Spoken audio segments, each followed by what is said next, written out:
ಒಬ್ಬರೇ ರುದ್ರ ಬೆನಕ ಬೆನಕ ಏಕದಂತ ಒಪ್ಪುವನೆ ವಿಘ್ನೇಶ್ವರನ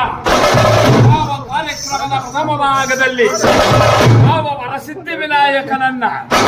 ಮನಸಾರೆ ಸ್ಮರಣೆಯನ್ನ ಮಾಡಿಕೊಂಡು ಅಲರೇ ರುದ್ರ ಒಬ್ಬರೇ ರುದ್ರ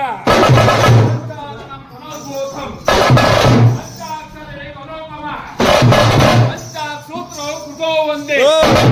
ಪಂಚಾಚಾರ್ಯಂ ಜಗದ್ಗುರುವೆ ರೇಣುಕ ಆಗರ್ತ ಇವ ಸಂಪೃಕ್ತು ಆಗರ್ತ ಪ್ರತಿಪತ್ತಹೇ ಜಗದೋ ಪಿತರೋ ಒಂದೇ ಪಾರ್ವತಿ ಪರಮೇಶ್ವರ ಯಾವ ಜಗತ್ತಿಗೆ ಮಾತಾಪಿತೃಗಳಾದಂತಹ ಪಾರ್ವತಿ ಪರಮೇಶ್ವರರ ಗಳಿಗೆ ವಂದಿಸುತ್ತಾ